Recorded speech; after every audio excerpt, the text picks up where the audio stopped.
in the very first case, have done well, and they're recovering at home and under quarantine in the home environment, which is all very good news. We still have about 180 or more tests out that we don't have the results back on yet. That's really important because we need to have that information to be able to make some decisions on a lot of different patients and what the state of the disease is in our community. We have 64 negatives, 4 positives that we've done through Midland Health, and then there's 2 other positives that have been done through commercial groups for private doctors in the community. Of all of those patients, so a total of 6 in our community, 1 of them appears to be community acquired, and the health department can describe more about what that means in a bit.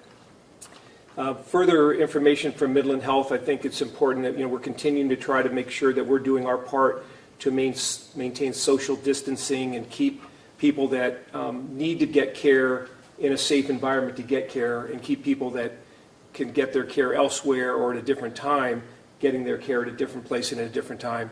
So we are restricting, postponing elective procedures through our imaging center until mid to late April timeframe, consistent with the governor's declaration from a few days ago.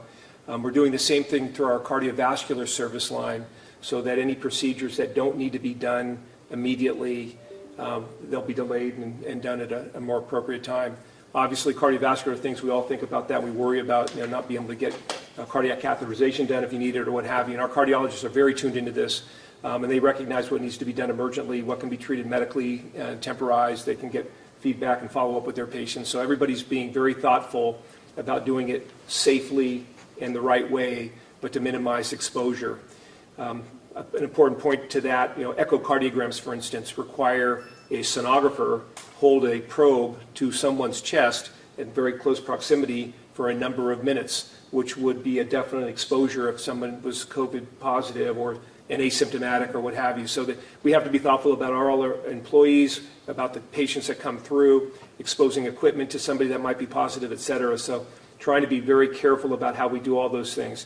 There's clearly going to be a kind of a delineation about what a screening exam is, for instance, for some tests versus a diagnostic test. So if you know somebody's got disease and you're doing something to be more careful about making sure that it's not going to progress, that's more risky than somebody who's just coming in because you're doing a screening test just in general. So we'll be thoughtful about how we implement that.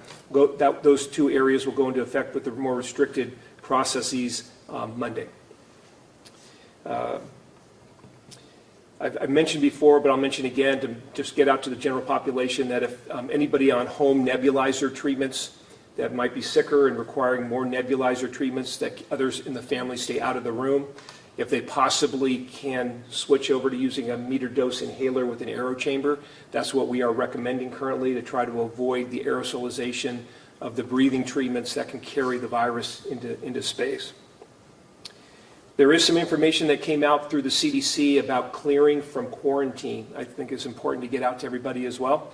The CDC.gov website has this information on it as well, but I think it's worth saying it out loud so that everybody is aware about it, and we're sharing this with all our physicians as well. But as you know, we've had over 180 tests or so that are still out pending, and those patients have all been advised because they came in symptomatic. We sent them home to quarantine, and they've been on quarantine since those tests were sent, and we still don't have results on many of them. So the goal would be that a patient has to go through their illness and be symptom-free for at least 72 hours, meaning no fever for 72 hours. They can still have a cough, residual cough, because that sometimes lingers, and many people have, and if you've ever had a bronchitis or something like that, you can have a lingering cough that can go on for months. But the symptoms have to be improving, the fever has to be gone, 72 hours clear. And then also 7 days have passed since the symptoms first appeared.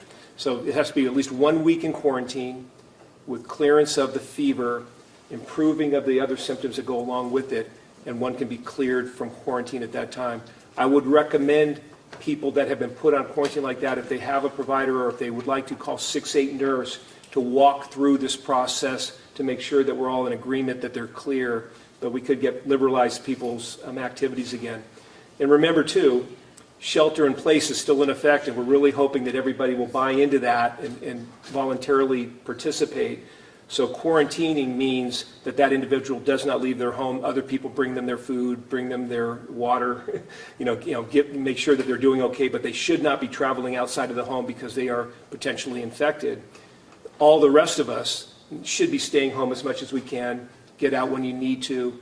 Get out, take a walk, get out in this beautiful day today, get out and do those things, but do it with separation, 6 feet or more of separation from one person to another. If you get into a store, find ways to avoid passing somebody in close proximity. This still is very, very important. We've been getting good news so far. We haven't had any really super sick patients coming in other than the very first one that got everybody's attention.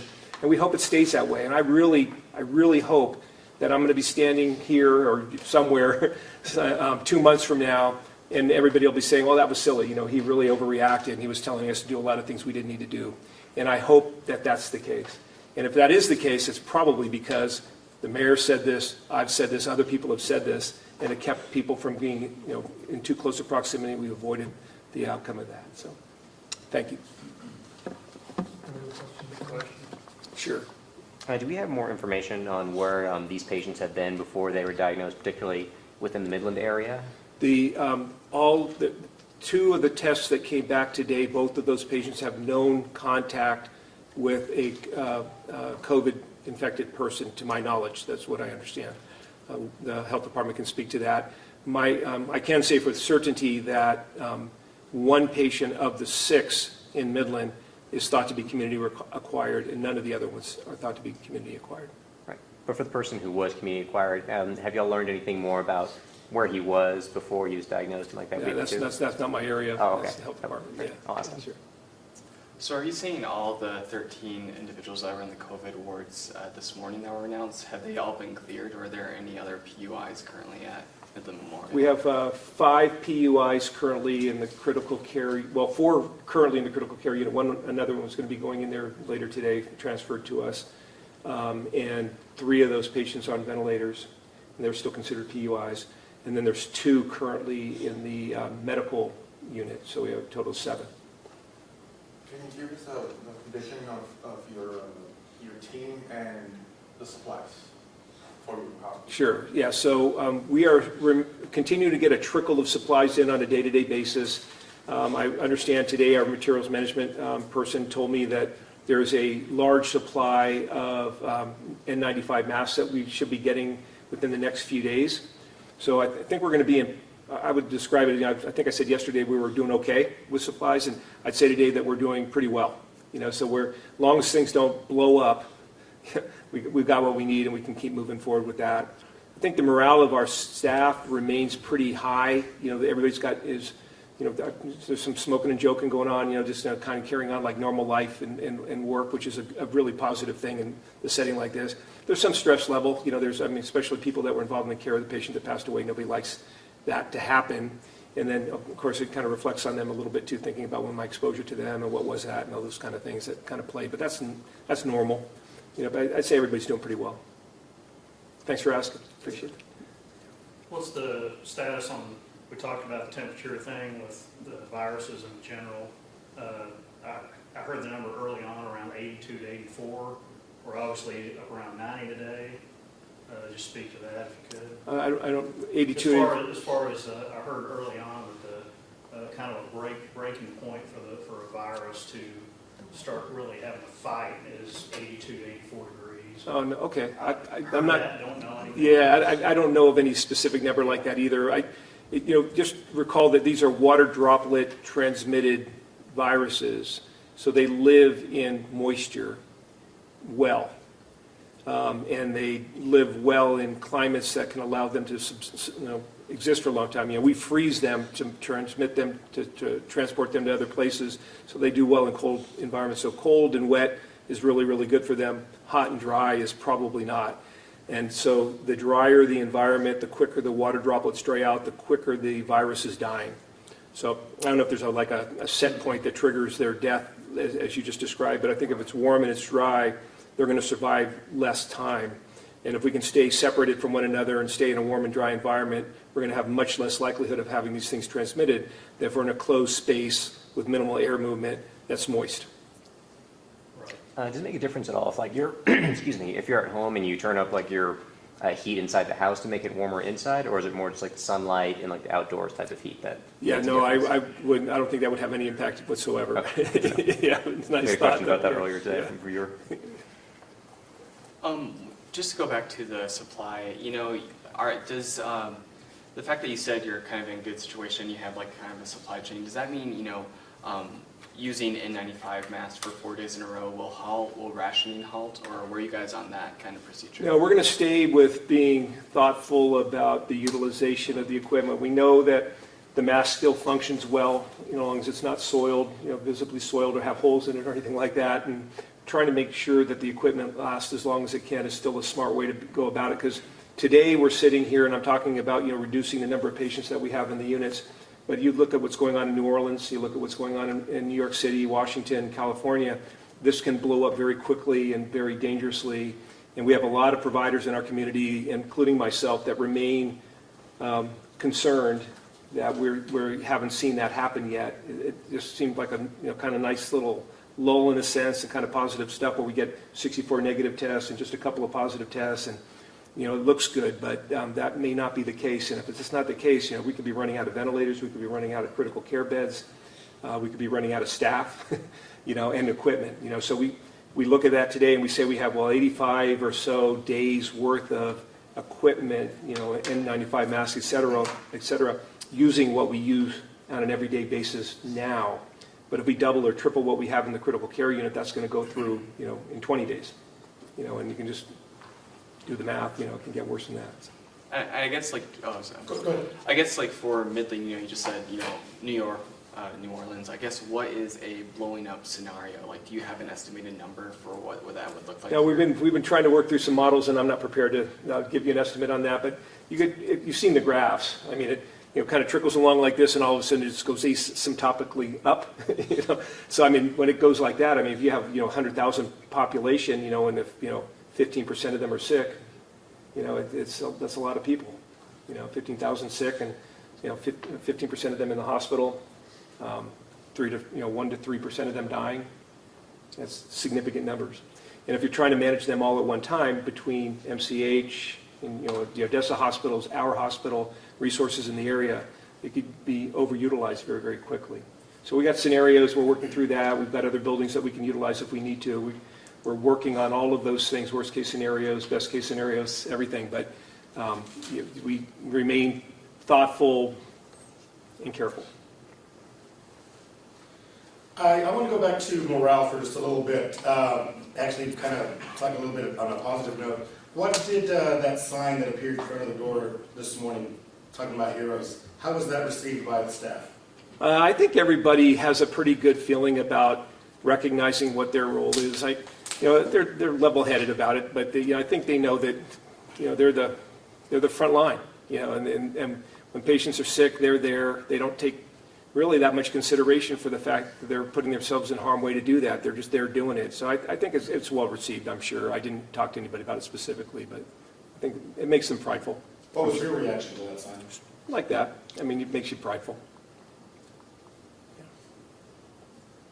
Do you have an idea how many elective surgeries have been canceled? Total number? Not off the top of my head, but I can find that out for you if you're really interested. But we have a certain number we do every day, and we're not doing any of them now. But I can find out that number for you. And I was curious, in the governor's executive order, he mandated that only life-saving surgeries be done. How do you decide what is a life-saving surgery? Yeah, it's the same thing I was talking about a moment ago with cardiovascular care. And it's a judgment call. There's a circumstance that if somebody comes in with appendicitis and they've got potentially rupturing appendix, and so it doesn't sound like a really serious condition. Everybody survives appendicitis by and large, but it still needs to be done. So I mean, and then you could have somebody with a limb-threatening injury or a trauma case and things like that. So it's a wide range. So surgeons make those decisions on a day-to-day basis, and we all. It's one of those things like this thing. I don't know how to define it exactly, but when I see it, I know what it is. That kind of thing. Yeah. As much as you're able to, can you elaborate a little bit more about what kind of symptoms the folks who are in critical care right now, what kind of symptoms are exhibiting right now? Yeah, all these cases are the ones that are on ventilators look like a viral pneumonitis or a viral pneumonia, which is a diffuse alveolar inflammatory process. That's a lot of big words. It basically means that they get a lot of inflammation and fluid in the lungs. And it behaves like something called ARDS. You may have heard that term before, ARDS. That's an acute respiratory distress syndrome. And so there's fluid in the lungs. You're trying to push the fluid out. You need to use positive pressure. You need to balance positive pressure with maintaining cardiovascular support, because when you put too much pressure in the lungs, the heart doesn't work very well. And it's trying to balance between those two things and make sure that the oxygen level is where it needs to be and the carbon dioxide level is as low as you can get it in the right parameters. And it tries to work against you in that setting. And it's just trying to balance and tweak things to make that all work. So they're on special kind of ventilators that provide positive pressure and allows them to do manipulation of those numbers. And the critical care guys are really good at that stuff. And they just try to figure out how to get the parameters right so that they have time to heal and get better. And then, I can't remember if you already mentioned this before, but do you know how many ventilators you guys have in the hospital? Yeah, we have like over 80 total ventilators. We probably have 20 plus ventilators that have all the special bells and whistles that allow you to do those things I was just describing. And of those 20 or so ventilators, I understand that they can be plumbed to support more than one patient at a time. So you can take the 20 ventilators and quadruple that if in a bad situation. And then we have other ventilators that we can manage everybody else on. So if I was looking at something from out of New York City where they had 7 different critical care units being managed with over 80 beds. And you know how bad things are there right now. And 40 of their, or something around the 50% of those beds are being occupied by COVID patients. So many of those other patients don't need all that stuff. Yeah. So you can manage them on different kind of ventilators if you need to. So even in that setting, that was, it's a lot of patients, but it's a manageable number. Of the 7, what's the age range at this point? Octogenarians, couple, 2, 3, and down into the 30s. And for those on the Actually, we had a pediatric case too, so there's a 2-year-old, but I think that patient was discharged. And of the people on ventilators, how are they doing? Are there any signs that some may come off of that, or is it still a fight right now? It's I haven't heard anything about any of them being prepared to come off the vents, but I'm not really certain about that.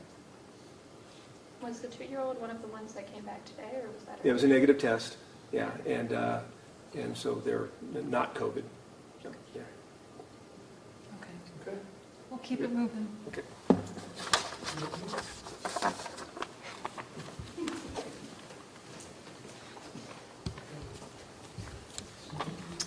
Hello, good afternoon.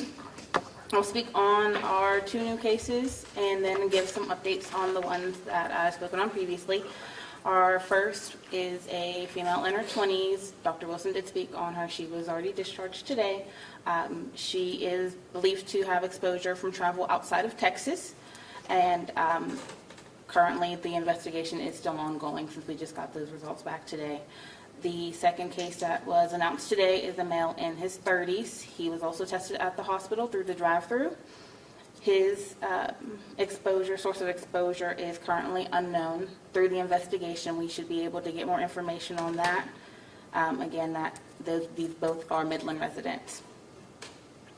In regards to the adolescent that tested positive this week, that one is related to travel outside of Texas also. And currently, we have no community areas of risk to announce on that case. The female in her 20s from yesterday, investigation is still ongoing with that one. As soon as we find out more information, we'll be able to share that also. We are continually looking into the contacts as well as the places of possible risk in Midland, and when we get that information, I will gladly share it with all of you.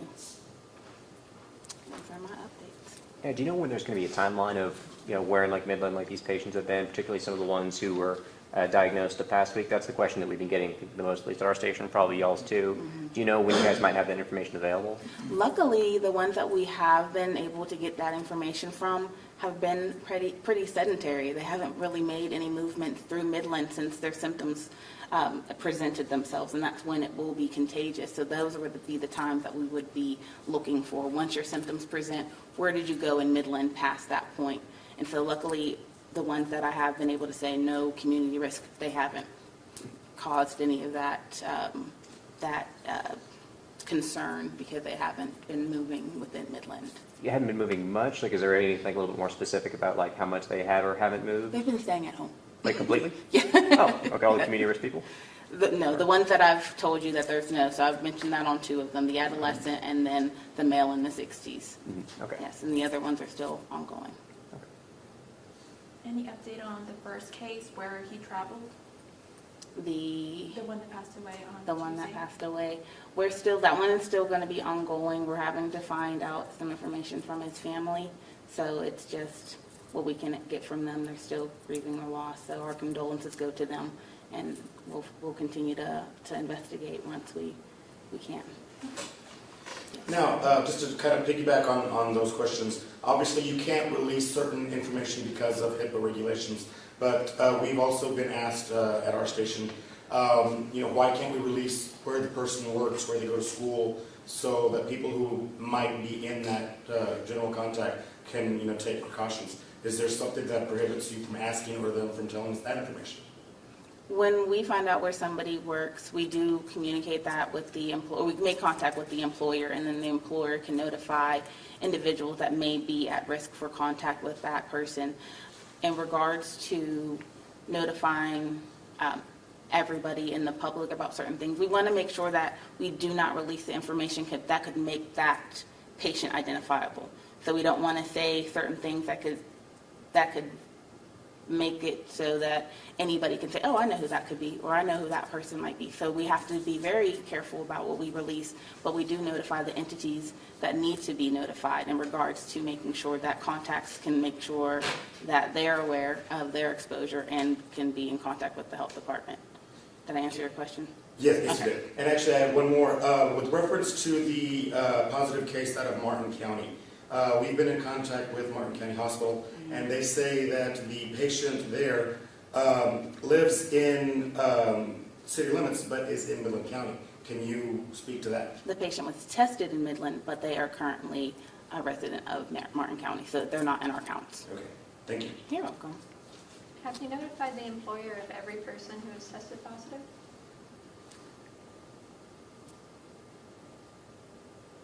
Yes.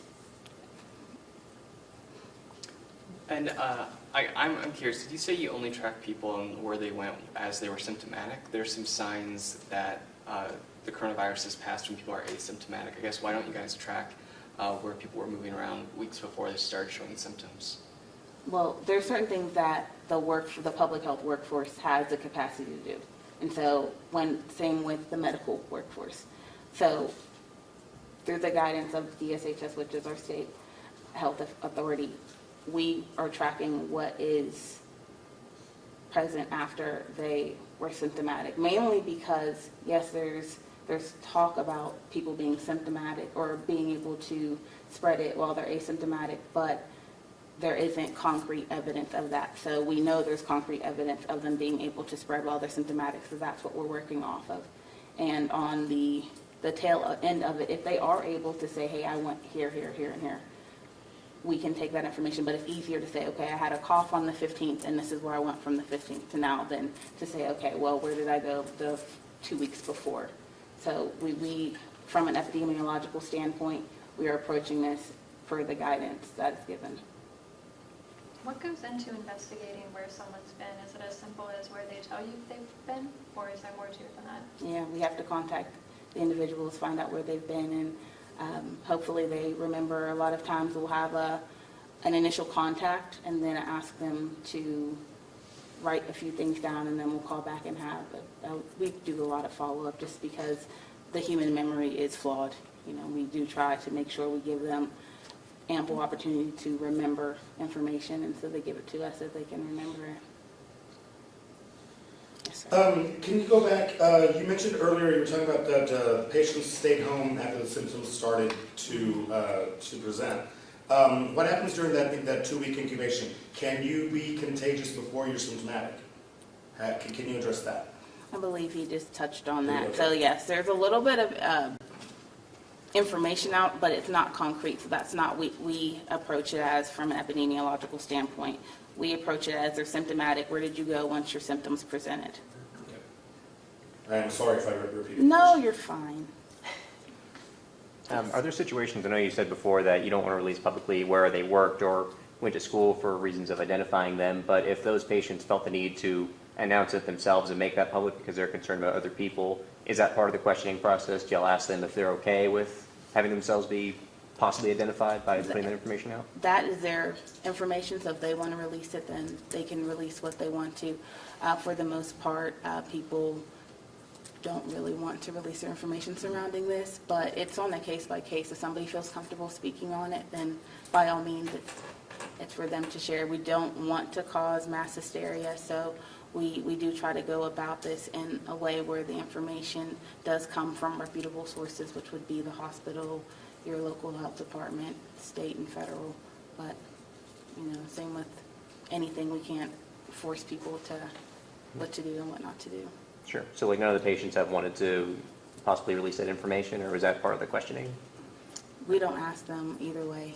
And, it's their prerogative, for lack of better words, but we do make sure that they are notified before we notify the press. Okay, but so if you guys don't ask them those questions though, in the tracking process, they would have to release that information themselves. If they're being treated in the hospital, would they have access to something like Facebook or things like that to say, hey guys, I've been treated, here's where I've been? Wouldn't it have to go through you guys if it is going to get out at all? Would it have to go through us? I'm not sure if those patients all have access to other means of getting that message out. It if they did, depends on their condition. If workplace. they're in a poor condition, I think the last thing they'll be thinking about is Facebook. But if they're well enough, then they might say, hey, I was at Chick-fil-A or Dennis and Menace Park or something like that. Sure. I guess that's kind of what my point was, is if they're not able to put out that message because obviously they're worried about, they're going to say, why not ask them so you guys can potentially put that information forward if they are comfortable with it. Yeah. You know? Which is fine, but nobody that we've investigated so far has given us that information to share. So if we got that information from somebody and we talked to them and said, hey, I've been at these places, then we could share that information. So I think it would be something that would happen in a timely manner regardless if they released it or if we did. Okay, sure. And then you mentioned before when you were talking to Mitch that you guys only start asking them questions on where they've been after they start developing symptoms. But as we know, as you brought up, people can pass on the virus in the weeks prior to that. Why not take the extra step of asking a few more questions, even if they may not remember, just to check where they've been in the past few weeks to try to find some useful information on where they might have been? Well, we ask as much information as we can in regards to where patients have moved within the community and within the U.S. and the world as a whole. That is part of the tracking, is to find out travel. But and I'll repeat it, from an epidemiological standpoint, we are to ask where they've gone since their symptoms have presented. Mm-hmm. Just to clarify, I'm sorry. Just to clarify, so no one that you've spoken to has said that they've been out in the community? The two that I mentioned, the adolescent and the male in his 60s, were the ones that we were able to confirm that they had not gone out in the community. The others, the investigations are still ongoing. Sure, but so the other ones that the investigations are ongoing, were you able to speak to them or not able to speak to them? We are still speaking to them. So we've made contact. Remember I said that we allow them to gather their thoughts. But this is a big undertaking. You find out that you're positive for something that's so new that every day something else new about this virus comes out. I think it's a lot to take in, and then you're getting slammed with, okay, where have you been? And yes, we have to find the information in a timely manner, but we also have to let the individuals, the patients, think on it so that we do get accurate information. It makes no bit of good for anybody in the community if the information is inaccurate that we gather from them. Yes, But because this virus does spread so quickly, that's kind of the big problem about it. Shouldn't there be a little bit more urgency to get that information from them? I know obviously they need to take some time to think to make sure they're accurate, but isn't that kind of one of the most important things to learn about? Yes, there is urgency, and it depends on the information we get. Sometimes we don't get correct phone numbers. Sometimes we don't get correct addresses. Sometimes people don't answer their phones. Sometimes people's voicemails are full. I mean, that was an issue we had today. We called and called and called, and nothing and no voicemail. So we work on this. The staff at the health department has been working on COVID-19 since January. Yeah, definitely. So we are up to the hills busy in this. So we have more than urgency in trying to contact people So that's not an issue on our part. So that's more the thing that's slowing you guys down is people not answering their phones and not communicating as much? Yeah, I mean, if you're sick, I mean, the hospital does let people know, and people that test in the private providers let them know that the health department will be contacting them, but it's up to the patient to actually want to talk to us. And so, sometimes we get we get an answer, sometimes we don't, but we are very persistent. So we have made contact with the individuals. It's just finding out that information from them. Okay. Now, can you say that, are these patients being quarantined after they're tested or after they're diagnosed with COVID? Or does it vary? People that test, they're symptomatic. And so at the point of testing, their providers should be relaying to them that they need to stay in place until their results come back. And so somebody may test. Luckily, especially with the hospital, they're working with a lab that the results can come back a lot quicker now. So if somebody presents today for a test, they can say, okay, you need to quarantine, and then they'll find out tomorrow, okay, well, you're negative, so you can go back about your business, or you're positive, so you need to stay in place. Those that have been tested further out and it's taken longer to get results, still you need to stay at home. You need to self-isolate, self-quarantine, to make sure that you don't potentially spread it until we get the results back in. Okay. School? Thank you.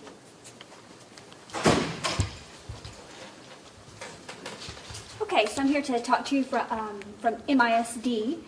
So a couple of things. I know Mr. Riddick was out here at your press conference. I'm his chief of staff, Katie Atkins. And as per today, we do not have any major new updates at this point from Midland ISD. One way that we are communicating, though, and we're doing this quite regularly, is through Mr. Riddick's Facebook Live sessions that he has at the end of the day. There's not one currently today, but I do believe there's one tomorrow. And so he has that periodically. It's available through our Midland ISD Facebook page, and you can also view it at a later time. If you don't have Facebook, you're able to look at that on our website. If you just go to the right-hand side, you scroll down, you're able to see his comments to the community, his feedback there. From that time, he looks at those Facebook comments and responds to those. So we want to make sure that we're maintaining contact and communication. At this point in time, the work that you're doing, that parents are doing with their students, we appreciate the work that you're doing with your students to keep them in play, to keep them engaged academically, whether it is using our online resources, whether it's using a packet, whether it's using another resource that you have at home. The whole goal at this point in time is really to keep them in play, keep their minds engaged. It is not intended to replicate an 8-hour day. And so please don't feel stressed about that. We really wanted this to be something that parents would have resources, be able to move forward with that, keep their students in play in that regards.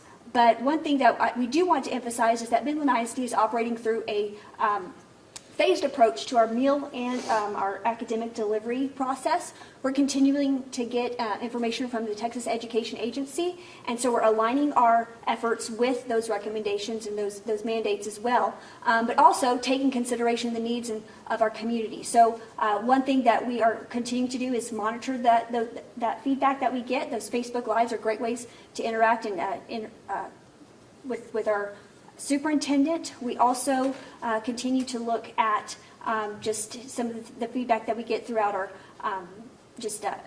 emails, questions that we get. Our communications department is continuing to send out those updates. So because things do change rapidly, luckily today there's nothing really new that we have to present today, but we are pressing that out through our Facebook page, through our website, and things of that nature, phone calls if it's a very urgent situation, and things of that nature. So we are working to be responsive to the needs of the community, and we know that sometimes the first approach, okay, it's always it's a work in progress. So we're continuing to refine our processes and be responsive to the community. Please know that we are continuing to have our staff, although we are officing from home in most cases, we're continuing with our food service, we're continuing with our academic delivery, and we're continuing to provide those resources for our community. So that more will be coming. I know Mr. Riddick will be sharing more once we do have further information, but we appreciate the support of the community, the way that we have a number of volunteers rallying to really provide that support as well. So we appreciate all that you do, and the safety and security of our students, our staff, and our community is at our forefront of the efforts that we're doing. So we maintain, we promise to maintain that that integrity to those stipulations.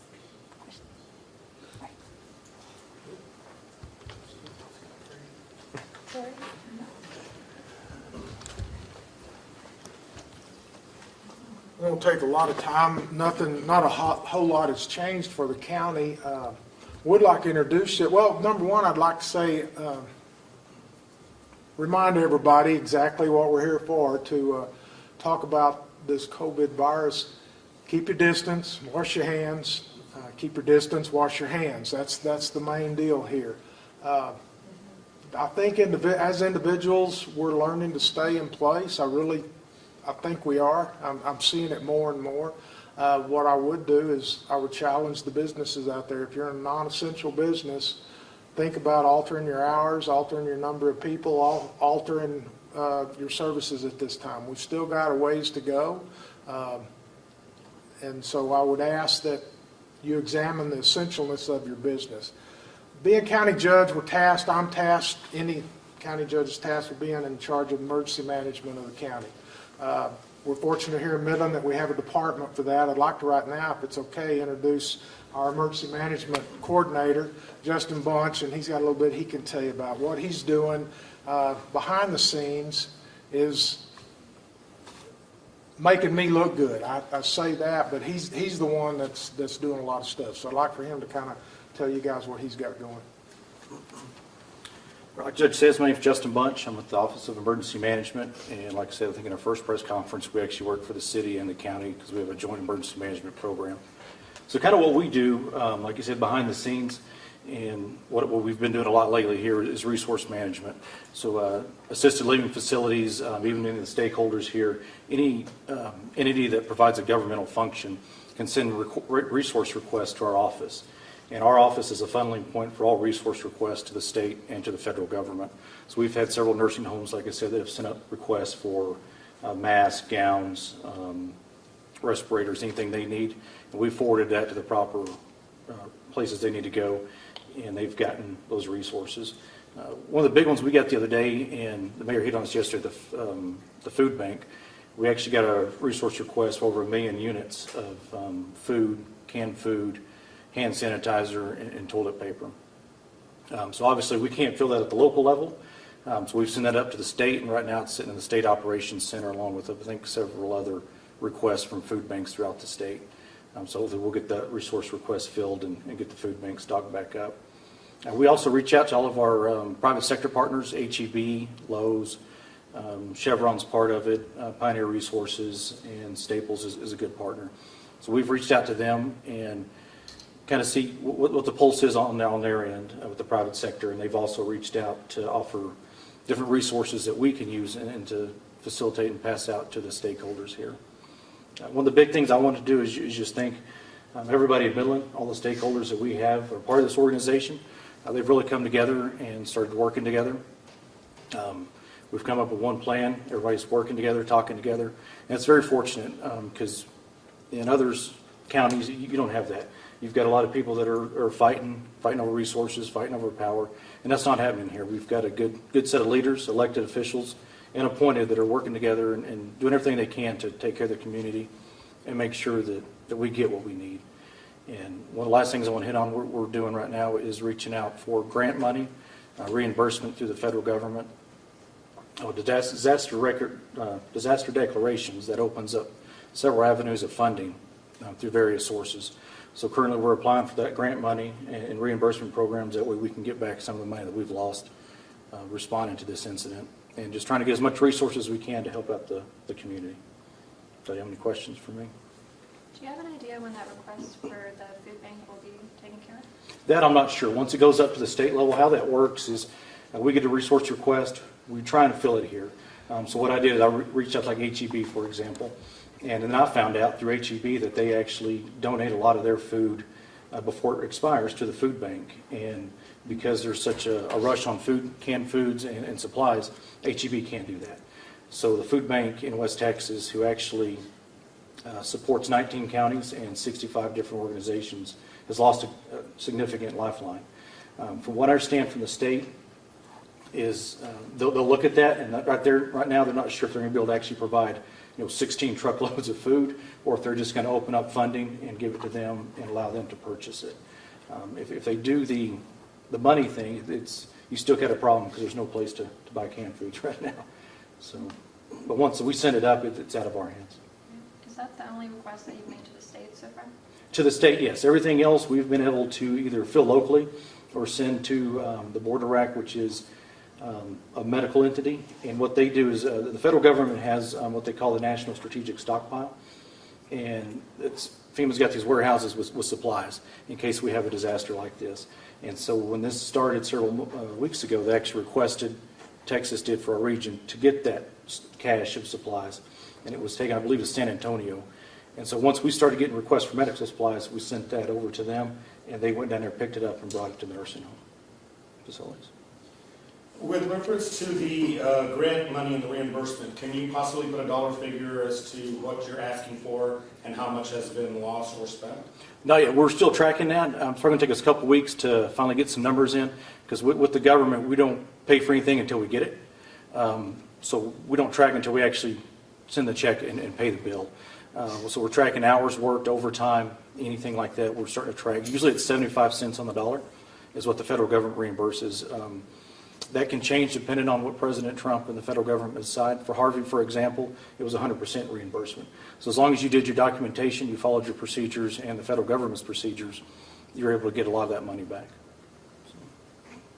At what point would you recommend a shelter in place? I mean, right now we have 6 cases and 1 believed to be from community spread. What would it take for there to be a shelter in place order? That would not be my decision. That would be a decision for the group and our elected officials, because with emergency management, we work for the elected officials. So that would be a decision for them. Right. Just based on the situation, like I said, I really couldn't say. We'd have to probably get to that point before we decided we crossed that threshold. But it would be a group joint decision.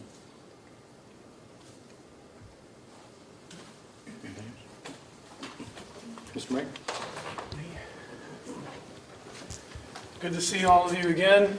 Actually, before you finish your broadcast, I just want to make sure that you all know that from the chief of staff of the hospital, the way he described the joy of the hospital was they were all smoking and joking. I thought that was actually kind of funny from the medical professional. So not a lot new.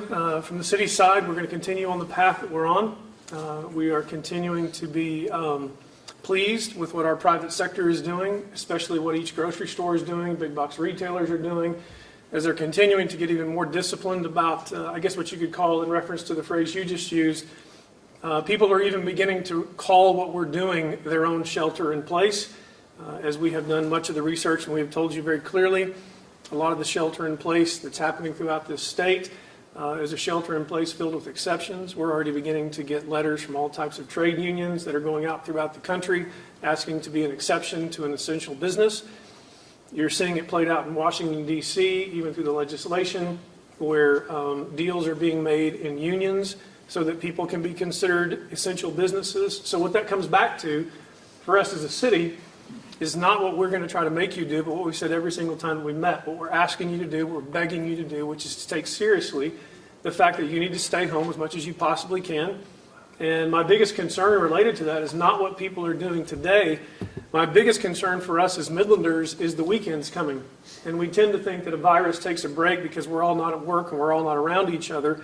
And so we're going to think that this weekend is let's all go to Home Depot weekend, let's all go to Lowe's weekend, let's all go to the grocery store weekend, instead of realizing that everything we're asking you to do is still things you must do for everyone's protection. We've got about 8 days left towards the first goal. Does that mean we're going to stop everything on April 4th? No. We're meeting together as a city council again Tuesday. We just put up the notice of that, just finished working that. All we'll deal with as a city council on Tuesday at 10 o'clock is where we are related to our proclamation, if anything has changed over the weekend. And then if anything needs to change in what we're doing as we continue to talk to the health department and to the hospital about where we are. So we're going to stay where we are. We're going to keep doing what we're doing. We're going to keep asking you as the citizens of Midland to keep doing what you're doing. to keep making the sacrifices, and when you have to go to the store, when you have to get out, you'll do exactly what you're continuing to do under the guidance of these stores. I also received a notice from the governor today that also went out to law enforcement, that one of the places we're seeing some of the greatest, most egregious disregarding of what we're asking people to do is in bars. And so people are showing up at bars and they're deciding that it's going to be quite all right for them to go inside and sit next to their buddies at the bar for whatever reason that is. And if there's one thing we're going to police pretty quickly right now, because they've asked us to, is to find those places, and then those will be cleared out. But also remember, anytime we go into any more strict work that we're asking for citizens to do, that has to be policed. We have to say that we're going to take care of that, and we don't have the resources and we don't have the manpower to be driving around the city making sure that citizens are doing what we're asking them to do. That's why, again, we continue to ask you as the citizens of Midland, as I know Mayor Turner is doing in Odessa as well and all over the Permian Basin, we're asking you to not be told to shelter in place, but to shelter in place and only get out when you positively have to, and especially do not look forward to the weekend to be this moment that you're going to ignore everything we're trying to do, unless, of course, it's under the regulations and the guidelines that we've told you about every single time we've met, and you're taking care of spatial distancing between one another and doing the things you know are the right things to do. And so with that, I'll be happy to take any questions. The situations with the bars, you said, like, if you do see those people violating those terms and they're gathering in large groups, when you guys, I see you come and clear it out, does that mean you shut down the bar indefinitely or just break them up for the day? Right now, I couldn't even answer what that question is. I literally just got the email as I was sitting right there. And so I imagine they will, well, I can't even imagine what they'll do. That literally just came down. It seems to be one of the most egregious offenders all over the state for the governor to say bars. So that's where we are on that, Shane. For sure. And then I also want to ask, sorry, on that, if people do see, bars like that or other places where people are congregating a lot, should they call the police? Like, what's the best thing for citizens to do if they spot that? Well, I want to be very careful about citizens being the police officers of other people's behavior. Number one, it can put you in a position you don't need to be in a position of danger you didn't want to put yourself in. There is a non-emergency line. I don't have it memorized, but you can look it up. 685-7108. 685-7108. There you go. Hope you guys got that the first time. So I just want to caution people on being the police of the community.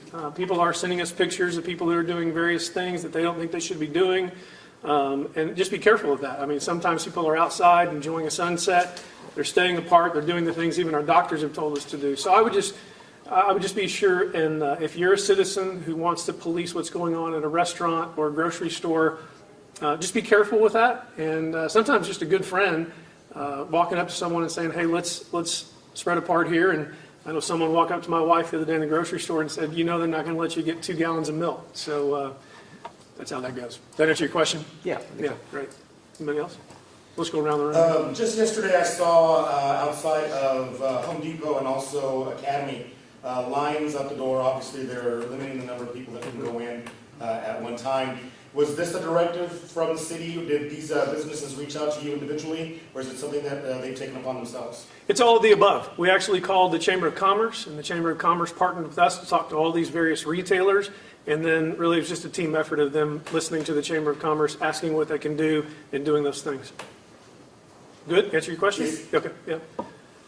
Is the main reason that you haven't issued a shelter-in-place order what you were just talking about, that we don't have the police force to be able to enforce it? No, it's not the main reason. The main reason that we've talked about for the last 3 days during this press conference is the fact that the shelter-in-places that are in place in most of the cities you're reading about, especially in Texas, have no teeth to them. The fact of the matter is they're all filled with exceptions. Now, you can see the differences because of what you've heard Dr. Wilson talk about when you look at places like San Francisco and New York and New Orleans, who are tremendously humid, wet places, as well as people sitting and standing on top of each other, that we have a different climate here, we have a different environment here. So what we have done as a city council is looked at these shelter-in-place documents and realized that what we're doing as a city is already in place, and we just as soon not put another rule in place with about 6 pages of exceptions for people to do the things they're doing.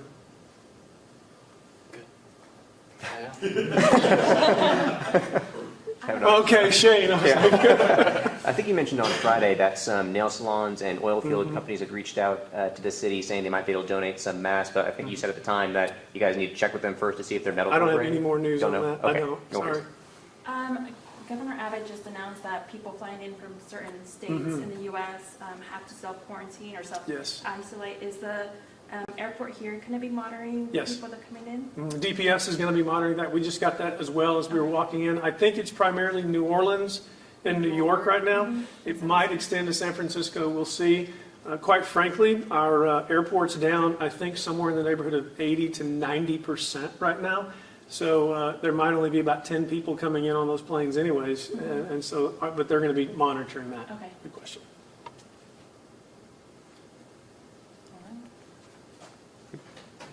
Okay. Thank you all. Thank you. Mitch, I'm disappointed. I know.